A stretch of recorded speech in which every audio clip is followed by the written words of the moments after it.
तर विचार ना. आता दोन दोन प्रश्न माझे प्रामुख्याने. एक तर भाई जयंत पाटलांविषयीचा जो विषय सध्या चाललाय, त्यांनी काल म्हटलंय की शिवसेनेने म्हणजे उद्धव ठाकरेंनी ऐनवेळी उमेदवार दिल्यामुळे माझा पराभव झाला. हा एक भाग, कारण हे महाविकास आघाडीशी संबंधित विषय आहे. आणि दुसरं, छगन भुजबळांची आपल्या अलीकडे झालेली भेट, ती केवळ त्या आरक्षणाच्या विषयापुरते किंवा राज्याच्या वातावरणापुरती मर्यादित होती का आणखी काय? जयंत पाटील यांचा आमचा एकत्रित निर्णय झाला नव्हता. एकत्रित याचा अर्थ काँग्रेस, राष्ट्रवादी आणि उद्धव ठाकरेंची शिवसेना या सगळ्यांच्या वतीने उमेदवार ठरवायचा आमचा निर्णय झालेला नव्हता. माझा इंटरेस्ट नव्हता, कारण माझ्या पक्षातली सगळी मिळून 12 मतं होती. आम्हाला एका पक्षाला निर्णय सफल करावा असं वाटलं, आणि त्याला कारण होतं. कालची लोकसभेची जी निवडणूक झाली ती आम्ही तिघांनी एकत्र लढवली.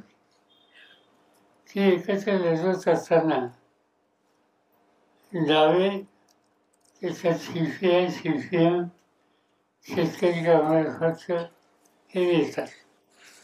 त्यांनी आमच्याकडे काही जागा मागितल्या होत्या आणि ते आम्ही देण्याच्या स्थितीत नव्हतो.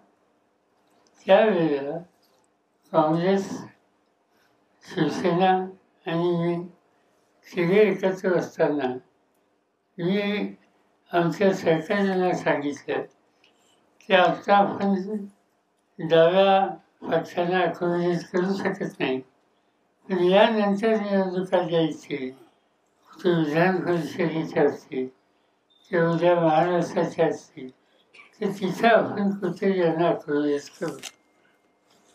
ते सगळ्यांनी मान्य केलं, डाव्या पक्षांनी मान्य केलं.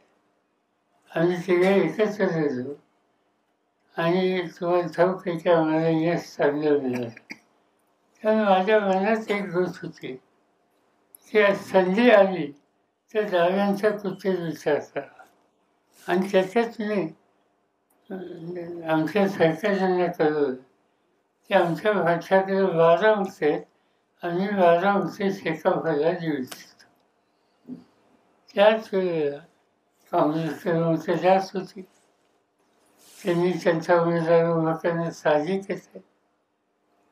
शिवसेनेकडे थोडी जास्त होती पण पुरेशी नव्हती. त्यांनी निर्णय घेतला आपला उमेदवार उभा करायचा. आता त्याची जी स्ट्रॅटेजी आहे त्या स्ट्रॅटेजीमध्ये मतभिन्नता होती. माझं व्यक्तिगत मत वेगळं होतं. तुम्ही लक्षात घ्या, काँग्रेसकडे काहीतरी 40-42 आमदार होते. किती होते? 37. आमच्याकडे 12. शिवसेनेकडे 15 आणि 1 कडक असे 16. आम्ही काय म्हणजे माझं गणित वेगळं होतं.